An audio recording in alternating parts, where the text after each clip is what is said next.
E nós estamos estudando a parte final desse capítulo. É Gênesis 26, versículos 26 a 35. Esse é o texto que temos estudado. Na verdade, nós já começamos o estudo desse texto. E nós expusemos até o versículo 31. Eu comecei a pregar o sermão, como raras vezes acontece, eu não terminei. É muito raro isso acontecer, não é verdade?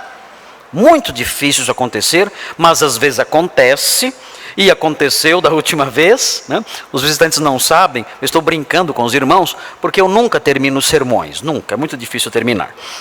E não foi diferente com esse texto. Eu dividi o texto em 3 partes, e eu só preguei o primeiro ponto do sermão. E nós não terminamos então, não falamos sobre o segundo ponto e o terceiro ponto do sermão. Mas para que os irmãos se lembrem, pelo menos, ao menos um pouquinho do que nós tratamos, nós vamos fazer a leitura do texto todo. Versículos 26 a 35. É o apagar das luzes do capítulo 26. É o término do capítulo 26. E hoje, se o Senhor permitir, nós vamos terminar a exposição desse capítulo todo, se o tempo permitir, se o Senhor assim quiser. Vamos então fazer a leitura de Gênesis 26, versículos 26 a 35. Veja o que diz esse texto. De Gerar foram ter com ele Abimeleque e seu amigo Auzate, e Ficol, comandante do seu exército. Disse-lhes Isaque: por que viestes a mim? Pois me odiais, e me expulsastes do vosso meio. Eles responderam: vimos claramente que o Senhor é contigo. Então dissemos: haja agora juramento entre nós e ti, e façamos aliança contigo. Jura que nos não farás mal, como também não te havemos tocado, e como te fizemos somente o bem, e te deixamos ir em paz. Tu és agora o abençoado do Senhor. Então Isaque lhes deu um banquete, e comeram e beberam. Levantando-se de madrugada, juraram de parte a parte. Isaque os despediu, e eles se foram em paz. Nesse mesmo dia vieram os servos de Isaque, e dando-lhe notícia do poço que tinham cavado, lhe disseram: achamos água. Ao poço chamou-lhe Seba. Por isso, Berseba é o nome daquela cidade, até o dia de hoje. Tendo Esaú 40 anos de idade, tomou por esposa a Judite, filha de Beeri, Eteu, e a Basemate, filha de Elon, Eteu. Ambas se tornaram amargura de espírito para Isaque e para Rebeca. Irmãos, eu disse aos irmãos, na ocasião em que eu comecei a pregar esse sermão, eu disse aos irmãos que o capítulo 26, eu tenho dito isso repetidas vezes, e eu quero repetir, porque a repetição faz com que nós gravemos e aprendamos melhor quando nós ouvimos repetidas vezes a mesma coisa. E eu quero dizer isso novamente. Eu disse que o capítulo 26 é um capítulo que quer mostrar que Isaque é o segundo Abraão. Ele é o sucessor de Abraão. Ele é o Abraão Júnior. E por que nós temos que detectar essa verdade nesse capítulo? Porque isso é importante. Porque é importante a existência de um Abraão Júnior. Porque é importante a existência de um segundo Abraão. Muito simples, os irmãos já sabem por quê. É importante a existência de um segundo Abraão, porque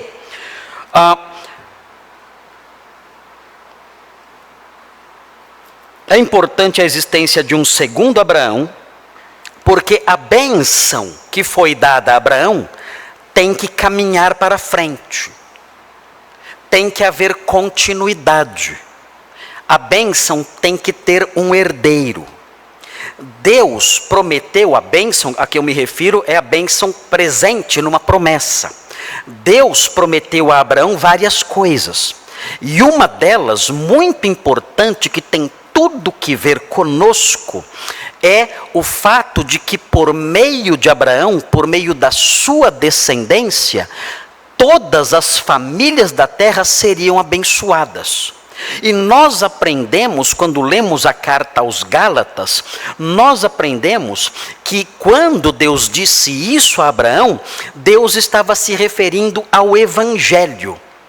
Deus estava dizendo a Abraão: olha, um dia, por meio da sua descendência, o Evangelho virá à luz. A mensagem de salvação virá à luz. O próprio Salvador virá à luz por meio da sua descendência.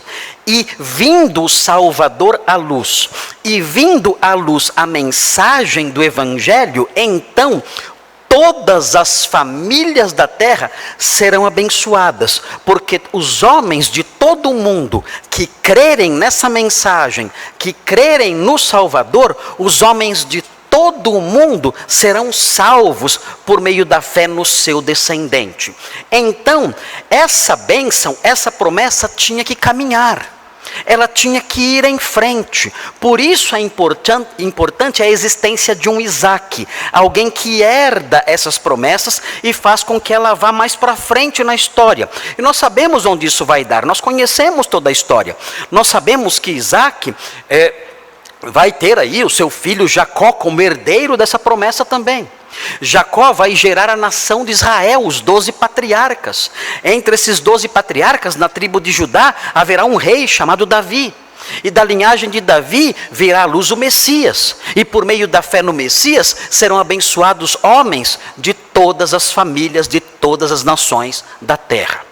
Então é muito importante a existência de Isaque como aquele que é o herdeiro das promessas dadas a Abraão. É muito importante a existência de Isaque como aquele que é o segundo Abraão, aquele que herda essas promessas. Então, olhando para esse texto, os versículos 26 a 35, nós percebemos que realmente o autor bíblico quer engendrar na mente dos leitores essa realidade. Vejam, ele está dizendo: vejam, leitores.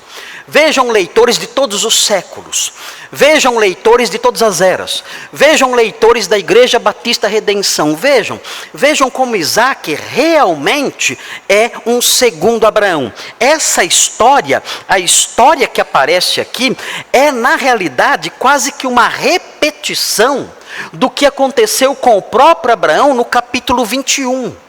Se os irmãos olharem o capítulo 21, versículos 22 a 34, os irmãos vão ver a mesma situação, praticamente idêntica, sendo vivida pelo próprio Abraão. Abraão também recebendo ali um Abimeleque, 60 anos antes, também recebendo ali um comandante do exército, Ficol, ele também recebendo, esses homens também propondo a ele um pacto de não agressão, e Abraão também concordando em fazer esse pacto. Abraão ali dando nome a um poço ali, chamando de Berseba, ele faz a mesma coisa, é quase a mesma história. E olhando essa repetição da história, Isaque revivendo a história do capítulo 21, vivida por seu pai 60 anos antes, isso mostra, o autor quer mostrar com isso, que Isaque é um Abraãozinho. É um Abraãozinho que está seguindo nos mesmos passos do seu pai. E isso mostra que ele é realmente o herdeiro da promessa. Que a promessa está caminhando na história. A promessa está indo em frente na história. E Isaque é a prova disso. Nós vemos também que no versículo 29, nós percebemos, olhando aí o versículo 29, que nós já estudamos no primeiro sermão que fizemos, que Isaque é reconhecido por Abimeleque na parte final do versículo. Vejam o finalzinho do versículo. Isaque é reconhecido como o abençoado do Senhor. O texto diz: tu és agora o abençoado do Senhor. Você é o homem da vez. Você é o abençoado do Senhor agora. O próprio Abimeleque reconhece essa realidade. Você é o homem da bênção. Você é que tem sido abençoado. No passado foi o seu pai. Você é o herdeiro dele agora. Nós reconhecemos isso. Nós temos visto que o Senhor tem estado com você, tem protegido você, tem multiplicado bênção sobre você. Você é o herdeiro das bênçãos. Você é o abençoado do Senhor. E percebemos isso também, quando os irmãos olham aí os versículos 30 e 31, que nós já estudamos também.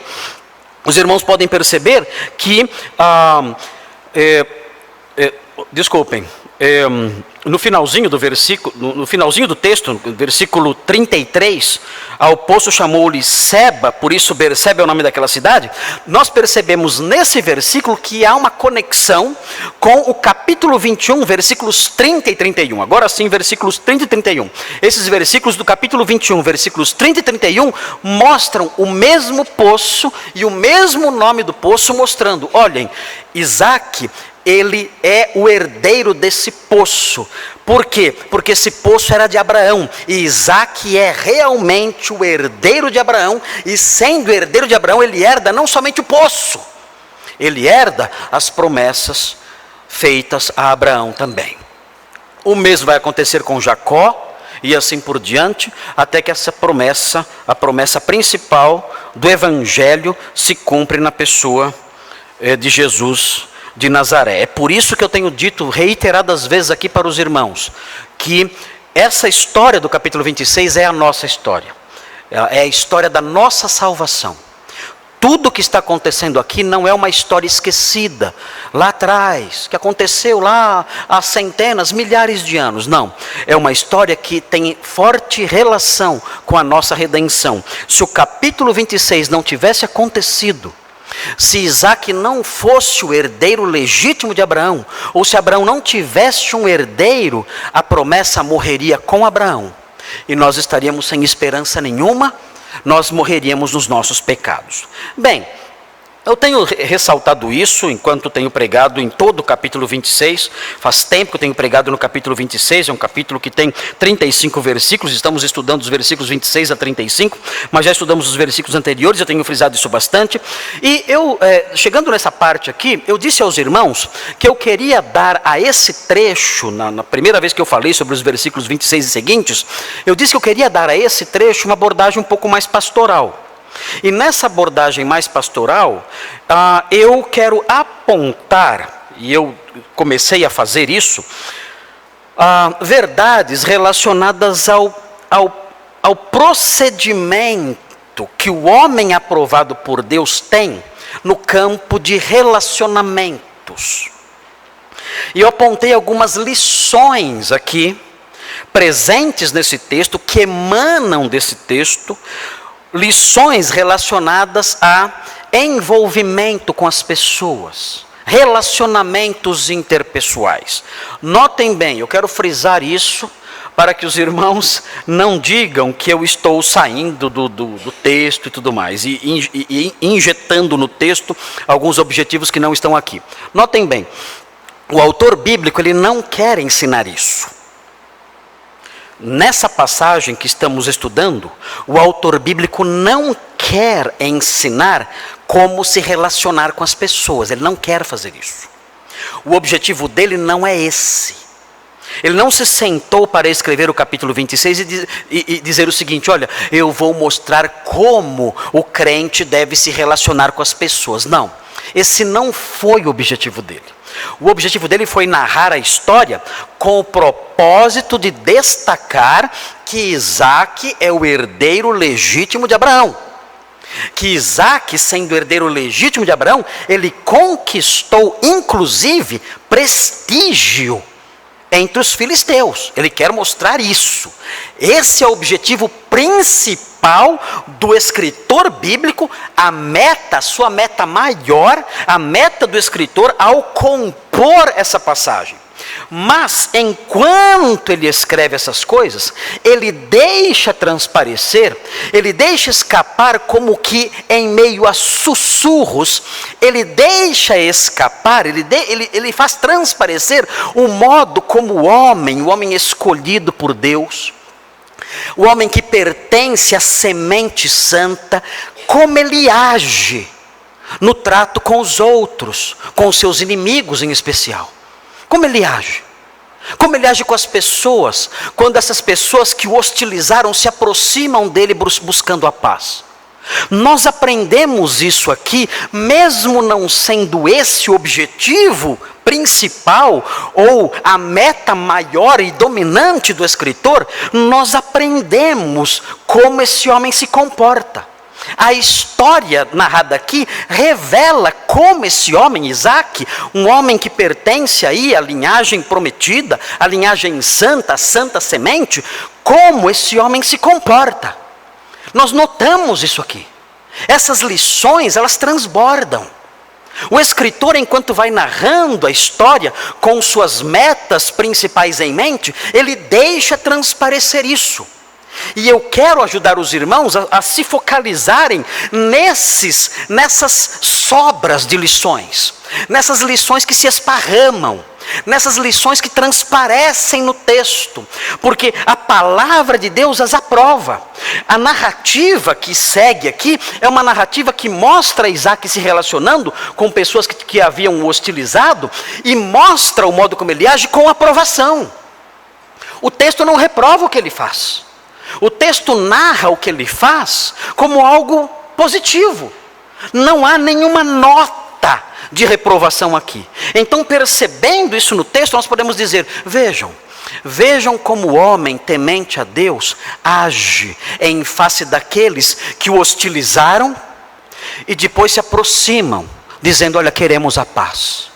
Vejam como é a postura desse homem. E é isso que eu tenho apontado para os irmãos. Querendo fazer essa abordagem, motivado a apresentar essas lições aos irmãos, eu fiz 3 enunciados ligados aí a lições, que são enunciados, que são lições ligadas à nossa forma de nos relacionar com as pessoas. E a primeira delas, que nós estudamos no primeiro sermão, foi a seguinte: seja indulgente, relevando ofensas passadas. Essa foi a lição, a primeira lição que nós estudamos. Seja indulgente. Indulgente é o homem perdoador. É o homem que se dispõe a perdoar. Mesmo sabendo que sofreu injustiças, que essas injustiças aconteceram mesmo, e muitas vezes elas não sequer são reparadas, mas mesmo assim ele é indulgente, ele tem uma disposição perdoadora, relevando ofensas passadas. Nós vimos essa lição, nós percebemos essa postura indulgente em Isaque, quando estudamos os versículos 26 a 31. Nos versículos 26 a 31, nós vimos isso. E eu expliquei então para os irmãos cada versículo. Nós caminhamos sobre cada versículo. Eu tomei os irmãos pela mão, peguei os irmãos pela mão, e nós fomos caminhando, nós fomos andando sobre o texto. E eu fui explicando cada pedacinho do texto, e fomos caminhando. Quando olhamos no relógio, vimos que o nosso passeio estava se prolongando muito. Então eu falei: é hora de parar o passeio, vamos parar o passeio e deixar os outros estágios do passeio para uma outra oportunidade. E aí nós paramos no versículo 31. E paramos no versículo 31 com essa lição ecoando em nossa mente. Seja indulgente, relevando ofensas passadas. Tenha uma disposição perdoadora. Não seja o crente turrão que diz: você me ofendeu? Você morreu para mim. Acabou. Não tem mais chance alguma de nós nos relacionarmos de novo como amigos. Acabou. Isso morreu. Você está morto, sepultado, é prego no caixão. E acabou. Não. Nós aprendemos aqui aprendemos na palavra de Deus que o homem escolhido por Ele, o homem que é o herdeiro das suas bênçãos, o homem que dá sequência à linhagem santa, o homem que pertence a essa semente preciosa, esse homem, ele é indulgente e ele releva gravíssimas ofensas passadas. Nós estudamos quais foram as ofensas, o que os filisteus haviam feito com Isaac, os irmãos têm acompanhado isso, coisas horríveis fizeram com ele, injustiças terríveis, mas ele foi indulgente e relevou e perdoou essas ofensas todas que os filisteus perpetraram contra ele. Vamos então ver agora os irmãos vão pegar na minha mão de novo, e vamos continuar o nosso passeio. Vamos continuar o nosso passeio por esse texto. Então os irmãos de novo vão estender a mão para mim, e nós juntos vamos continuar a nossa jornada nesse caminho, nessa vereda que é o texto que está diante de nós. Vocês vão me acompanhar, venham comigo, peguem na minha mão e vamos andar. Vamos andar juntos pelo texto, porque agora nós chegamos ao versículo 32. E juntos, de mãos dadas, passeando por esse bosque tão lindo, que é o texto que está aqui, nós vamos conhecer a segunda lição. E essa segunda lição é interessante, eu particularmente gosto dessa segunda lição que eu percebo aqui. Parece que nós temos que aprendê-la, ela é bastante prática até. Eu vou enunciar a lição e depois nós veremos o sentido dela de modo mais específico, para que os irmãos a entendam melhor o que eu quero dizer. Vejam, a segunda lição, eu formulei a segunda lição nos seguintes termos, é assim: celebre e perpetue. Celebre e perpetue a reconciliação em sua memória. Eu vou repetir e vou explicar depois, olhando para o texto, como isso é feito aqui no texto. Eu vou dizer de novo a lição. Vejam, celebre e perpetue a reconciliação. Houve reconciliação entre Isaac e os filisteus, entre Isaac e Abimeleque. Celebre e perpetue a reconciliação em sua memória. Ela tem que ser celebrada e ela tem que ser perpetuada em nossa memória. Eu não posso entrar nessa situação de reconciliação. Eu não posso entrar no desfrute de uma reconciliação e isso cair no esquecimento. Isso não pode acontecer. Tem que haver a perpetuação dessa reconciliação e essa perpetuação tem que estar sempre presente em nossa mente. Vejam o que é feito aqui. Nós vamos olhar os versículos 32 e 33. É muito interessante. Veja aqui o que diz o texto. Diz assim: nesse mesmo dia, é um dia especial. É um dia muito alegre. Por quê? Nesse dia aconteceu em primeiro lugar a reconciliação. A reconciliação entre Isaac e Abimeleque, ali os filisteus que o haviam hostilizado.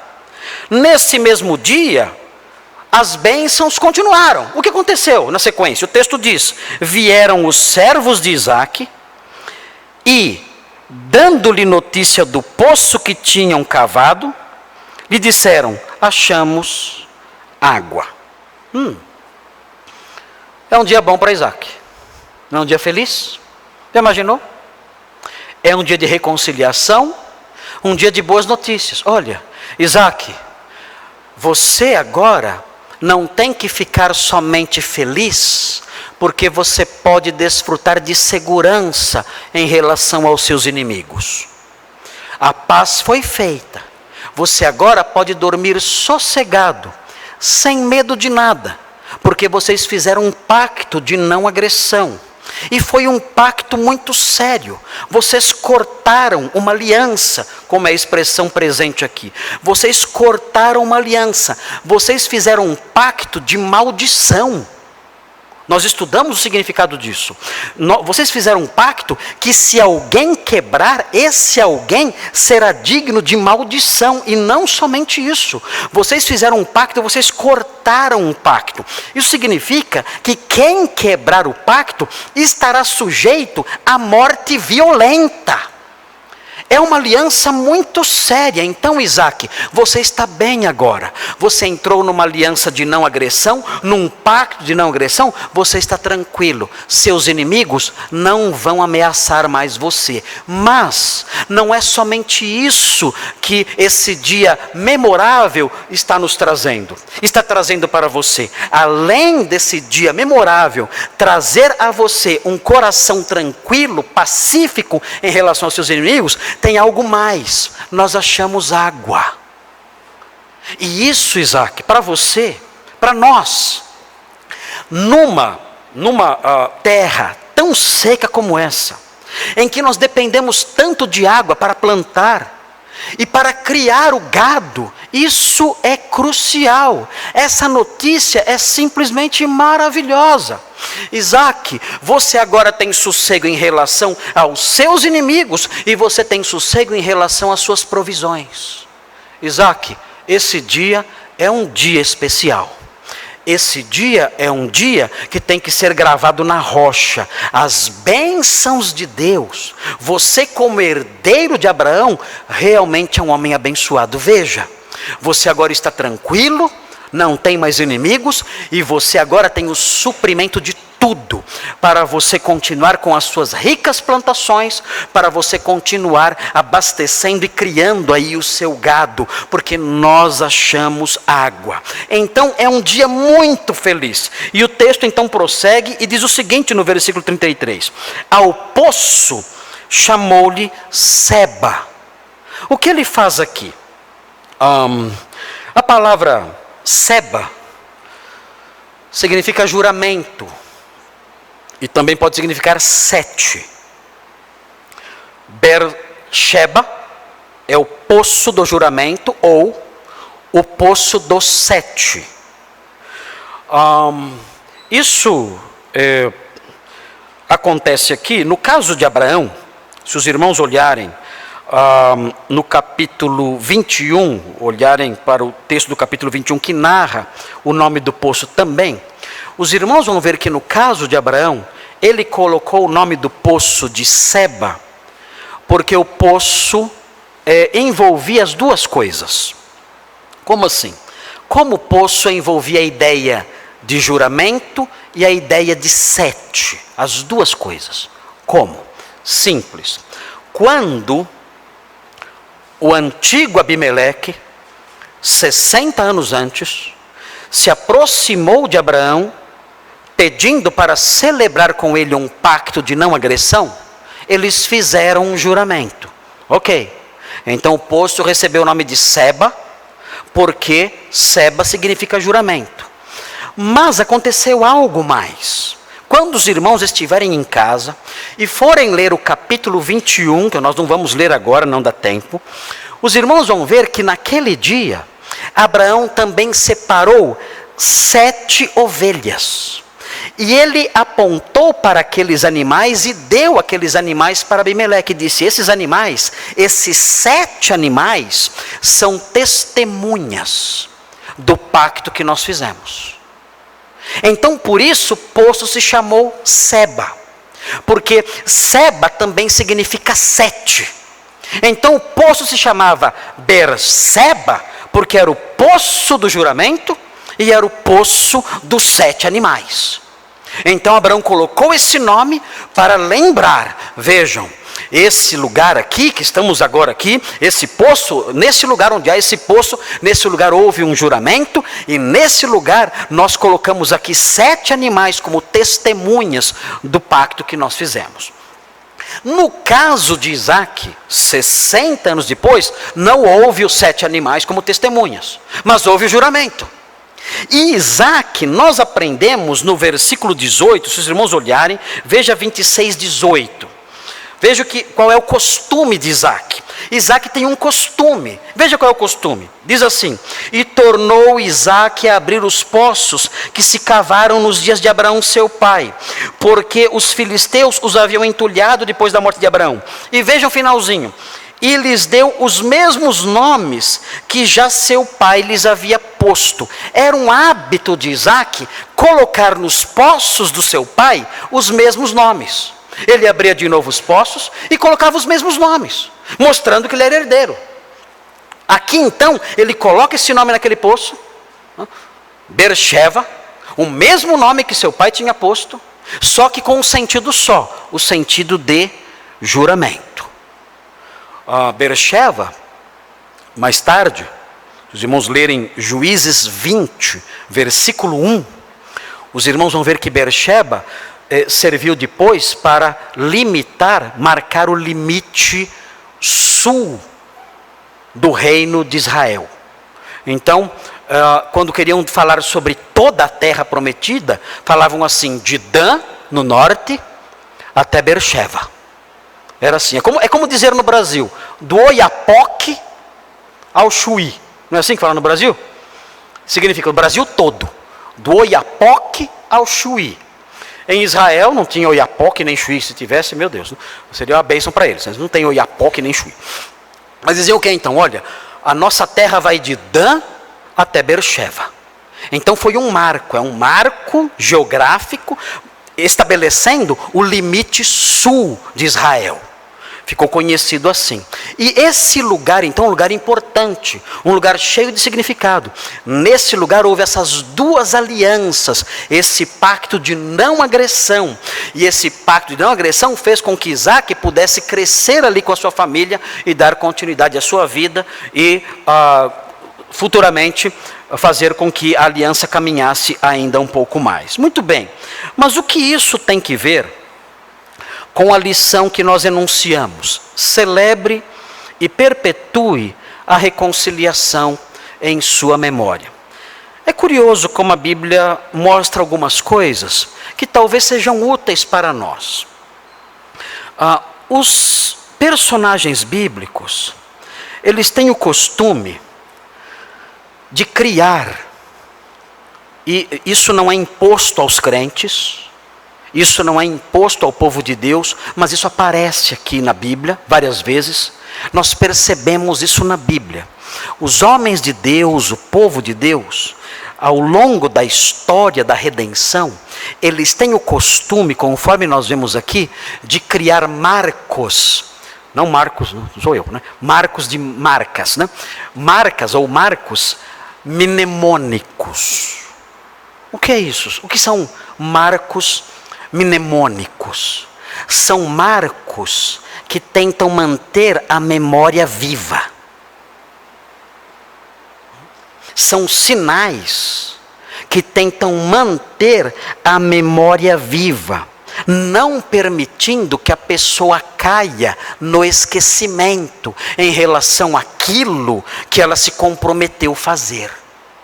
E é interessante notar isso nos personagens bíblicos. Os personagens bíblicos realizam essa prática com frequência. Como eles fazem? Eles, muitas vezes, eles erigem uma coluna. Então eles querem marcar um momento na história. O que eles fazem? Eles constroem uma coluna e dizem, olha, essa coluna é um marco em nossa memória. Nós vamos nos lembrar desse dia, nós vamos nos lembrar dessa aliança, nós vamos nos lembrar desse episódio, nós vamos nos lembrar disso quando olharmos para essa coluna. E quando os nossos filhos perguntarem, que coluna é essa? Nós diremos, essa coluna representa isto, isto ou aquilo. Eles fazem isso. Ou então eles constroem um altar e dizem, esse altar é um marco em nossa memória. Nós vamos construir esse altar para que nós nos lembremos do que Deus fez nesse dia, do que nós fizemos nesse dia, do grande evento que aconteceu nesse dia. Nós vamos nos lembrar disso quando olharmos para esse altar. É um marco mnemônico, vai preservar a memória disso que foi feito. Eles plantam uma árvore. No caso Abraão, no capítulo 21, ele planta tamargueiras. São marcos mnemônicos. Olha, essas árvores existem por uma razão. Algo aconteceu aqui. Eu celebrei um pacto aqui com os meus antigos inimigos. E essas tamargueiras, essas árvores fazem com que eu me lembre desse pacto. Eles dão nome, aqui no caso, dão nome a um poço. Esse poço se chama Seba. É o Beer Sheva. É o poço da aliança. Sempre que eu me aproximar desse poço, sempre que eu tirar água desse poço, eu vou me lembrar, houve uma aliança aqui. E eu vou me lembrar que os meus inimigos, os filisteus, não são mais meus inimigos. Nós fizemos uma aliança de não agressão. E esse poço é uma lembrança para mim. Eles colocam o nome não só num poço, eles colocam o nome numa cidade. Essa cidade vai se chamar e dão nome na cidade para se lembrar. Eles dão nome a pessoas. Olha, o meu filho vai se chamar e dão nome à criança, um nome que faça com que eles se lembrem de algo especial. Então é interessante isso. Nós, os cristãos, nós não temos essa prática. Mas a Bíblia aponta isso como algo positivo, algo bom. Talvez, não sei. Eu não sei, talvez tenhamos que resgatar esse tipo de coisa. O Senhor Deus nos fez, Ele nos fez nós seres humanos, Ele nos fez de tal forma, tamanha a sabedoria de Deus em criar o homem, em colocar nele certos mecanismos, que Ele sabe o que funciona em nós. Ele sabe o que dá resultado em nós. E parece que essa prática é uma prática que funciona em nós. Parece que nós precisamos disso, de marcos mnemônicos. Coisas que nos façam lembrar do compromisso que fizemos.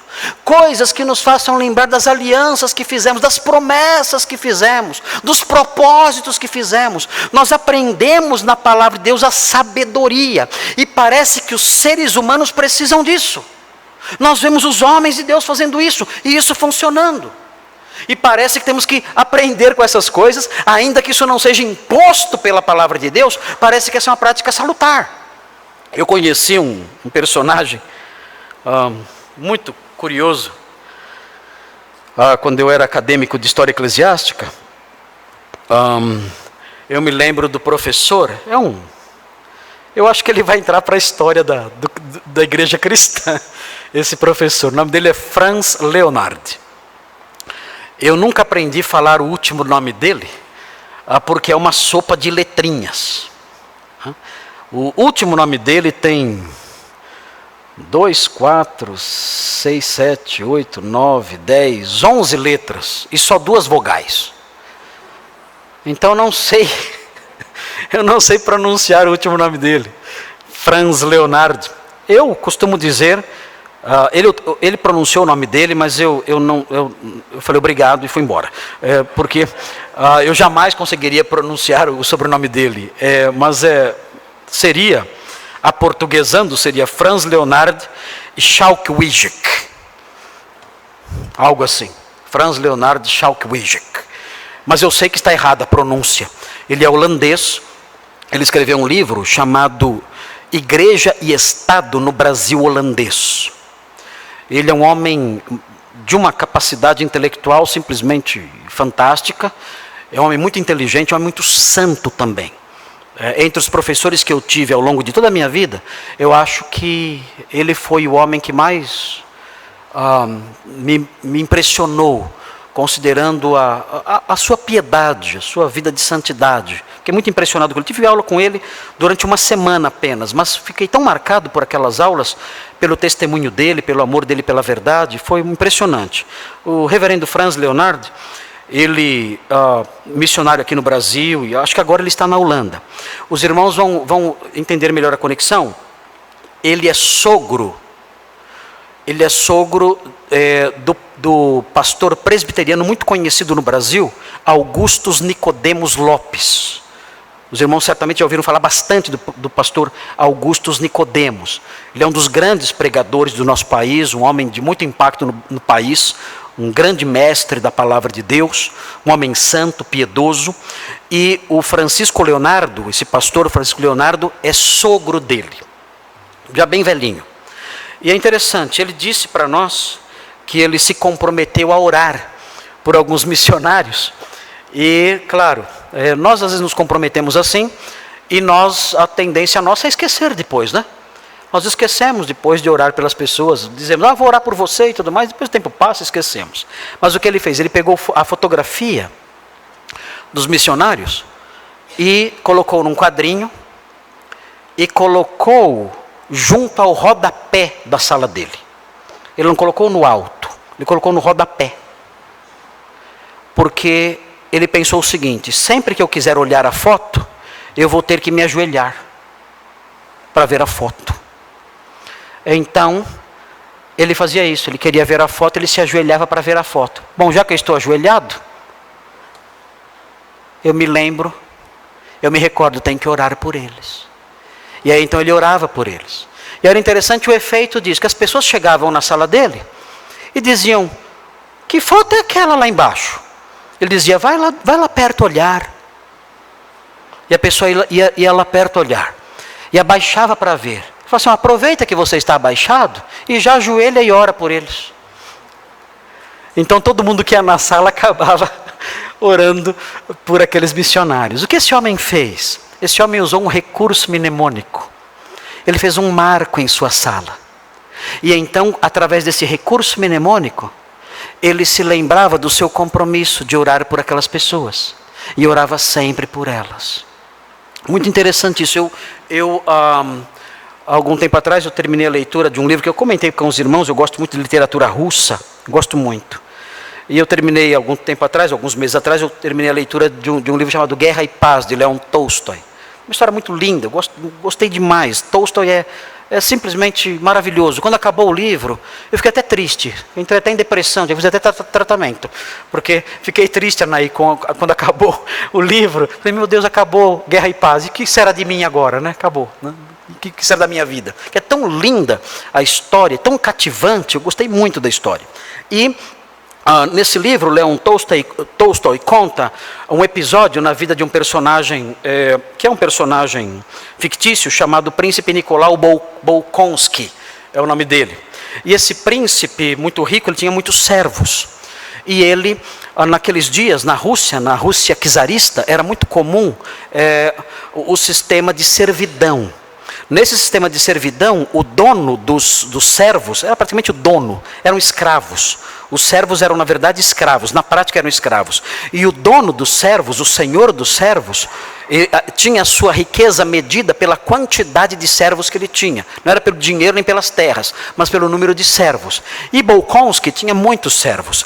E uma qualidade interessante, um direito interessante, ruim, é claro, que os príncipes tinham, e os senhores tinham na época, eles podiam bater nos servos. Eles tinham autoridade para castigar os servos. Eles não podiam matar os servos, mas eles poderiam castigar os servos. Se os servos morressem durante o castigo, era um acidente, mas ele não podia aplicar a pena de morte, ele podia castigar severamente. Alguns servos, é claro, morriam durante os castigos. E aconteceu um episódio narrado por Leon Tolstói, certamente baseado em algum episódio que ele tenha visto, enfim, não sei, mas ele fala que o príncipe Bolkonsky, certa vez, ele bateu num servo que tinha se embriagado e tinha cometido alguns erros. Ele bateu nesse servo.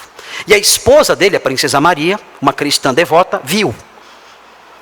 E quando ela viu, ela entrou para dentro de casa e sentou-se ali à mesa. E quando ele entrou e a encontrou, ela estava chorando. Ficou muito impressionada e triste quando viu que o marido dela tinha batido naquele homem. E ele, quando viu a esposa naquelas condições, chorando ali, triste, ele se aproximou dela e tentou consolá-la. E ela disse, olha, eu não acredito no que eu vi você fazer. E ele então pegou na mão dela. Quando ele pegou na mão dela, ela notou que o anel dele, a pedrinha do anel dele, tinha se deslocado. Ele tinha perdido a pedrinha do anel dele. E ela disse, o que aconteceu com o seu anel? Ele disse, eu perdi a pedrinha dele. Mas foi bom você ter falado. Porque agora eu vou fazer um pacto com você. Sempre que eu tiver vontade de bater num servo, e ele era um homem muito bravo, ele sempre tinha vontade de bater no servo, eu vou tocar no meu anel. E quando eu tocar no meu anel quebrado, eu vou me lembrar dessa aliança que eu fiz com você, dessa promessa que eu fiz para você, de nunca mais bater numa pessoa. E ele passou a fazer isso. Sempre que um servo saía do caminho, desobedecia ou fazia algo errado, saía do rumo, ele tinha vontade de bater no servo, era direito dele, podia bater se ele quisesse, a lei o protegia para fazer isso. Ele tocava em seu anel quebrado, e tocando em seu anel quebrado, ele lembrava: eu não posso bater nesse homem, eu fiz uma promessa que eu não posso bater nele. O texto que está diante de nós, o que é perpetuado aqui é a celebração da paz. É isso que é perpetuado no nome do poço. O poço de Bercheva aponta para isso, a perpetuação da paz. Nós somos os filhos da paz, já dissemos. Servimos o príncipe da paz. Servimos o Deus da paz.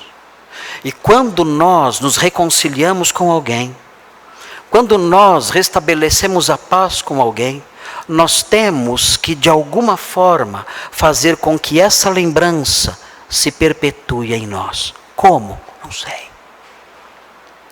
Talvez possamos fazer uma anotação em nossa agenda. Talvez possamos comprar um anel para lembrar daquele dia. Talvez possamos grifar um versículo em nossa Bíblia, ou anotar alguma coisa em nossa Bíblia.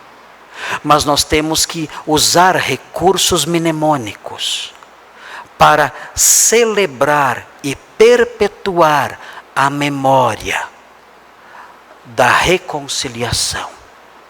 Para nós a reconciliação é algo extremamente importante e temos que perpetuar a sua memória. Por quê? Porque somos o povo da paz. Nós temos que perpetuar a paz e a reconciliação em nossa mente. Talvez tenhamos que escrever uma placa e colocar na parede. Talvez pegar um retrato e colocar junto ao rodapé. Talvez colocar um anel quebrado no dedo e tocá-lo sempre. Mas temos que recordar, essa paz que foi restabelecida deve perdurar para sempre. Eu fiz as pazes com minha esposa. Eu tenho que de algum modo me recordar disso até o fim da minha vida. Se eu tiver que construir uma coluna em minha casa, ou dar nome a um filho que me faça recordar disso, não sei. Eu tenho que fazer algo para perpetuar a memória dessa reconciliação com a minha esposa, com o meu pai, com o meu filho, com o meu irmão. Eu tenho que perpetuar isso. Por quê? Porque eu faço parte do povo da paz. Eu sou o servo do príncipe da paz. Eu sou um adorador do Deus da paz. A paz é importante para mim. Eu tenho que perpetuar a memória dela. Eu tenho que ter em minha vida os meus poços com seus nomes, para que ao olhar para eles eu me lembre, eu fiz uma aliança. Eu restabeleci a paz e isso deve perdurar até o fim da minha vida. É assim que tem que ser. E nós percebemos isso nesses dois versículos. Notem, seria muito bom se o capítulo 26 acabasse no versículo 33. Porque o versículo 33 coloca um final no capítulo, um final muito bonito. Se nós tivéssemos colocar um fundo musical no capítulo, quando chegássemos nessa parte, versículos 32, 33, mesmo os versículos anteriores, a celebração da aliança, do pacto ali em Bercheva, tudo isso nós colocaríamos aqui uma música muito suave e bonita, muito linda. A leitura desses versículos, se nós fôssemos colocar um fundo musical nela, seria uma música muito linda, uma música de paz, de reconciliação. E agora então Isaac encontrando água ali e colocando esse nome tão significativo no poço, e o capítulo terminaria com essa música tão linda. Mas o capítulo não termina assim. O capítulo, no versículo 34, começa uma outra música. É uma música feia. Uma música muito feia. O capítulo tinha tudo para acabar bem. Mas o capítulo acaba com uma nota feia. Vejam o que diz os versículos 34 e 35. Tendo Esaú 40 anos de idade, tomou por esposa a Judite, filha de Beeri, Eteu, e a Basemate, filha de Elon, Eteu. Ambas se tornaram amargura de espírito para Isaque e para Rebeca. Estavam tão felizes. Tão felizes. Tudo tão bem. Tão bem. Fizeram as pazes com os filisteus. Quem pode ser pior do que os filisteus? A nora.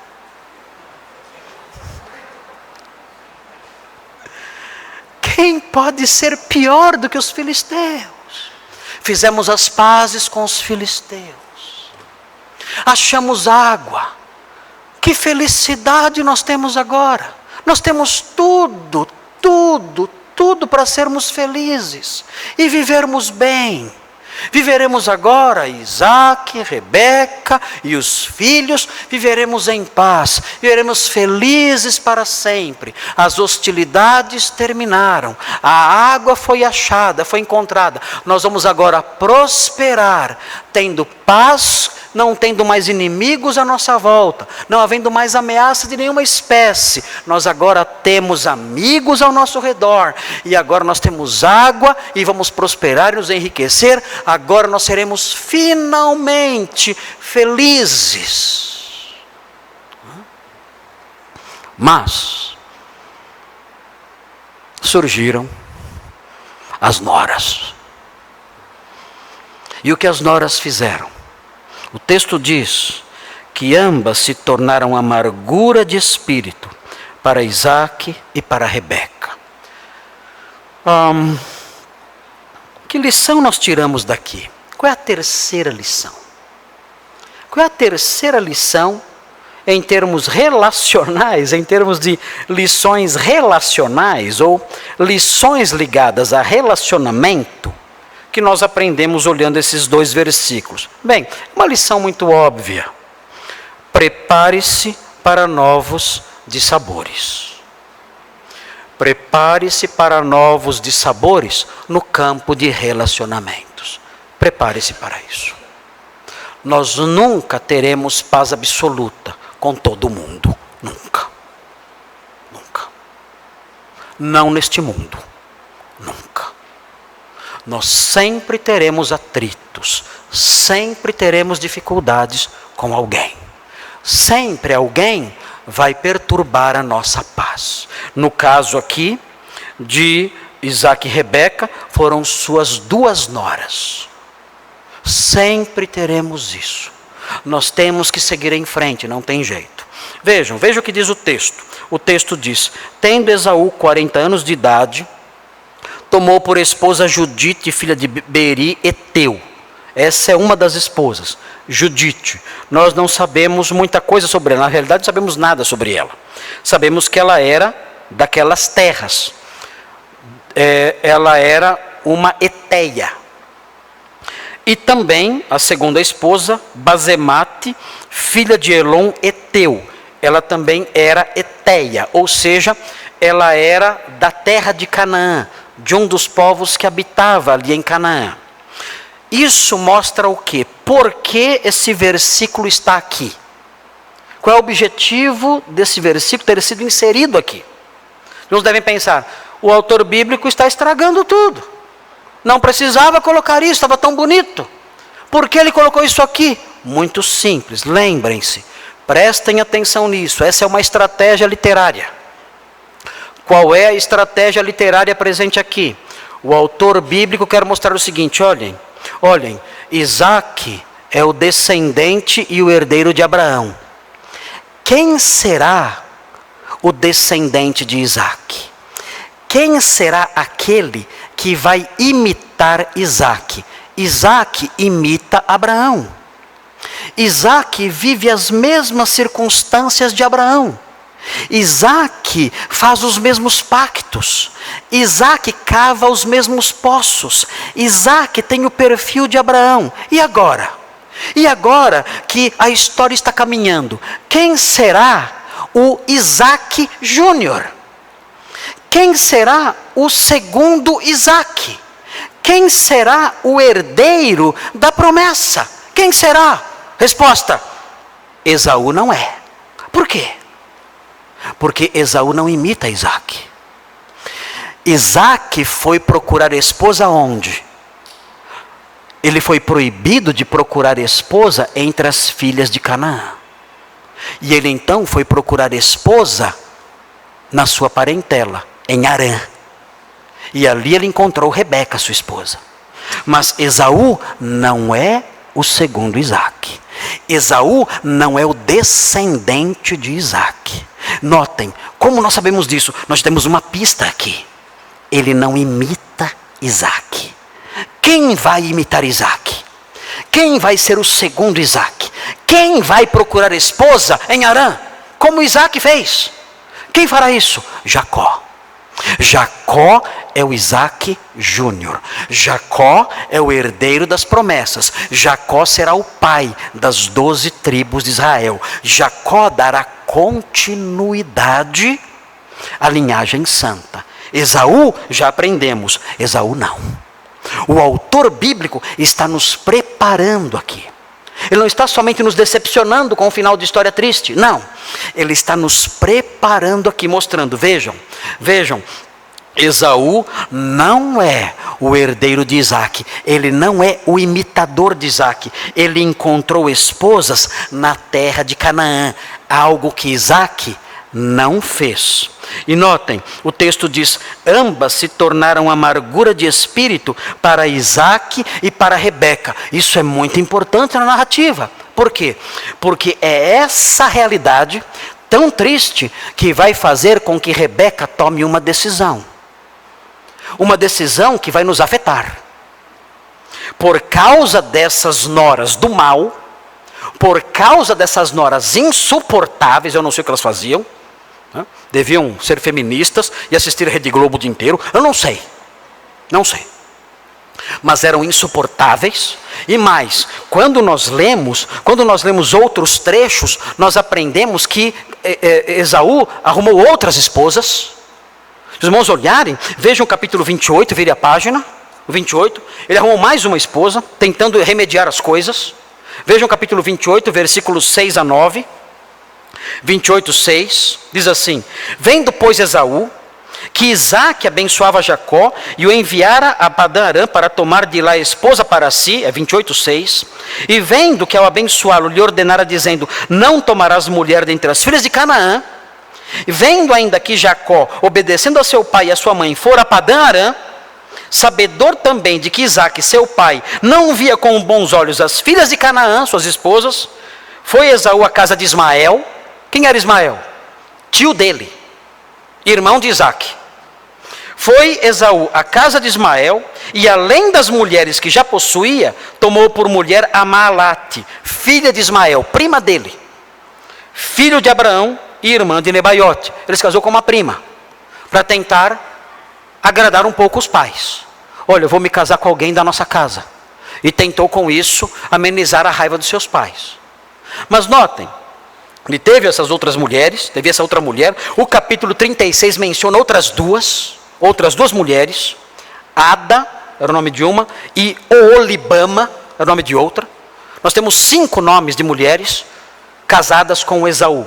Talvez sejam as mesmas mulheres com nomes diferentes, não sabemos. Mas há pelo menos 5 nomes de esposas de Esaú em Gênesis.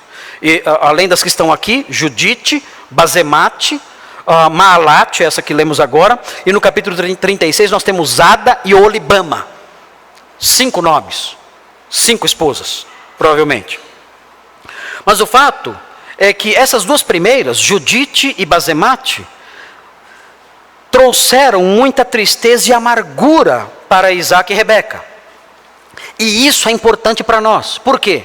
Porque isso vai fazer com que Rebeca, mãe de Esaú e Jacó, tome uma decisão, faça uma exigência. E essa exigência vai nos afetar.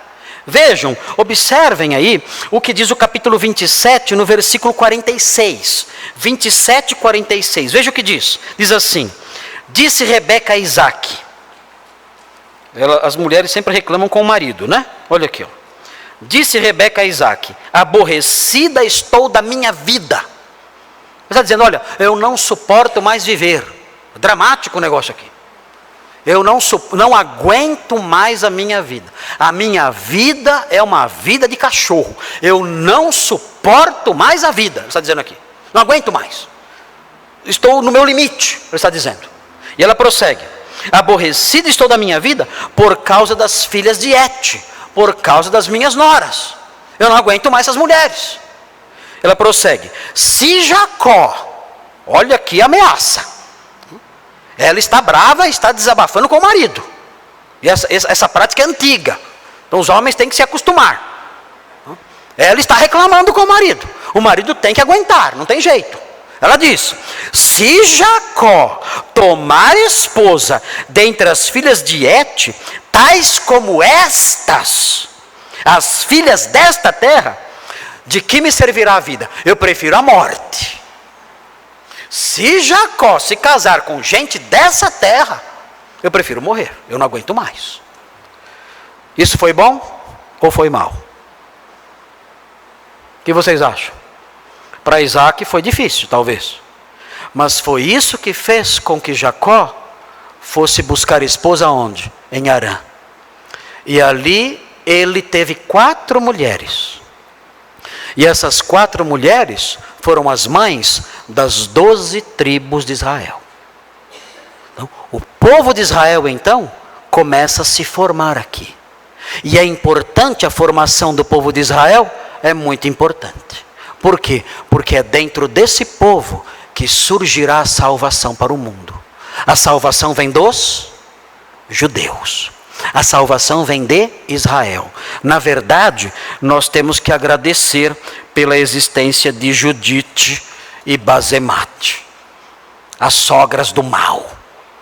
Porque Deus usou as noras do mal. Porque Deus usou, eu falo sogra já automaticamente.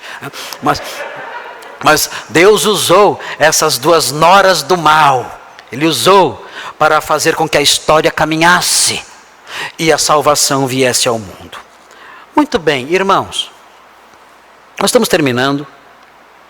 Essa última lição eu quero deixar enfatizada aqui.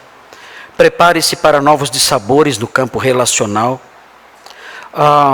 E eu quero destacar, para terminar, uma lição importante aqui. Uma lição que deve nos ajudar a viver. Por quê? Porque essas coisas, nós vimos agora que os propósitos disso aqui, nos planos salvadores de Deus, porque Ele levantou essa situação toda, porque essas circunstâncias aconteceram. Aqui no texto nós percebemos que Deus usou toda essa circunstância para que Jacó saísse, buscasse esposas em outro lugar. Mas nós nem sempre temos as respostas. Respostas a quê, pastor? A seguinte pergunta: por quê? Por que Deus? Por que Deus não perfaz a minha felicidade? Por que Ele não completa a minha felicidade aqui? Por que Ele me dá a paz com os inimigos? Ele me dá a água do poço? Ele me dá um rebanho tão grande? Ele me dá plantação tão rica? Ele me dá uma esposa tão especial? Ele me dá filhos tão especiais e queridos? Por que aquele outro problema, porém, não se resolve? Por que existe a nora? Por que existe aquele problema que não permite que a felicidade aqui se perfaça? Porque sempre tem o espinho na carne. Tenho tudo para que tudo esteja bem. Tudo. Senhor me deu saúde. Senhor, o Senhor me deu saúde. O Senhor me deu uma boa família. O Senhor me deu bons recursos. Eu vivo bem. Por que esse outro problema? Por que esse espinho permanece? Porque a minha felicidade nesse mundo não se completa de uma vez por todas? Porque o capítulo 26 da minha vida não termina no versículo 33? Porque no capítulo 26 da minha vida tem que haver o versículo 34 e o versículo 35 sempre estragando tudo? Por quê? Porque esse problema não se dissolve? Porque esse incômodo não se esvai? Porque essa dor não cessa? Porque esse espinho continua me ferindo sem parar? Se tudo mais está bem, por quê? Porque o Senhor não permite que a minha felicidade seja plena e completa e total e absoluta neste mundo. Por quê? Que o Senhor não dá cabo de Judite e Basemate? Porque elas continuam me incomodando? Por que essa dor que sempre me incomoda não desaparece? Por quê? Porque Deus administra a nossa vida assim. Se Ele tem tanto poder, por que Ele não perfaz a nossa felicidade neste mundo? Há algumas respostas, mas hoje eu vou dar uma só. E a resposta que eu quero dar está em Deuteronômio 8:3. Por que Judite? Por que Basemate? Por que a dor que não passa? Por que o problema que não se resolve? Por que há problemas velhos? Problemas velhos que não acabam nunca. E nós oramos, e esperamos e confiamos. E esses problemas não desaparecem. Por quê? Porque Deus não permite que a felicidade se complete aqui. Vejam o que diz Deuteronômio 8, versículo 3.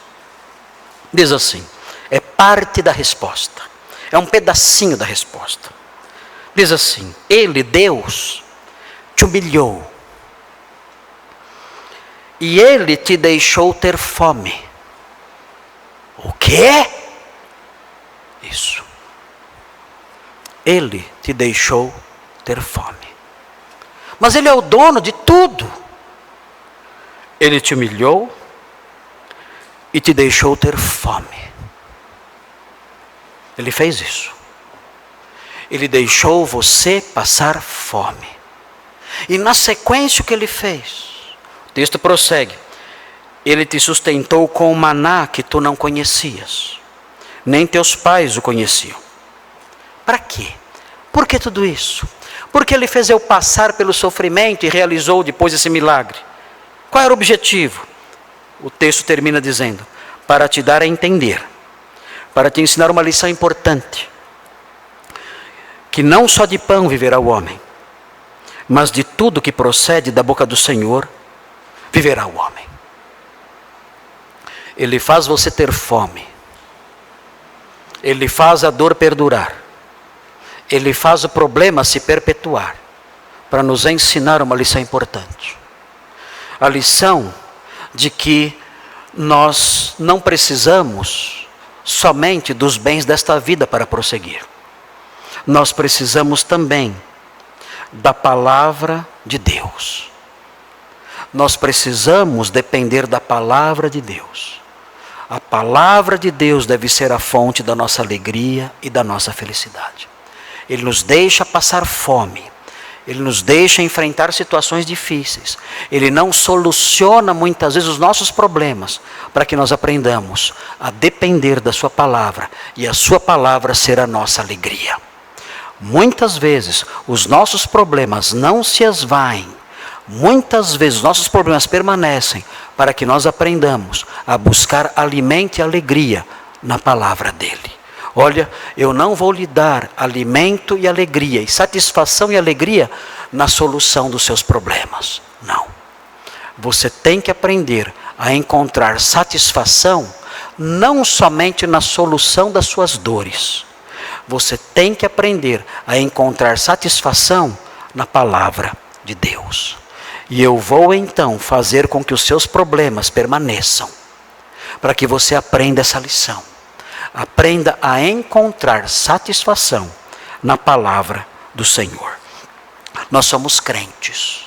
Nós somos crentes. E sendo crentes aprendemos. A felicidade nunca vai ser vivida por nós de modo pleno aqui. Mas o Senhor nos deu uma saída. O Senhor nos deu um conforto especial. O Senhor nos deu a sua palavra. E por meio da sua palavra nós podemos prosseguir. Vamos orar ao nosso Deus, pedindo que Ele nos ajude nisso.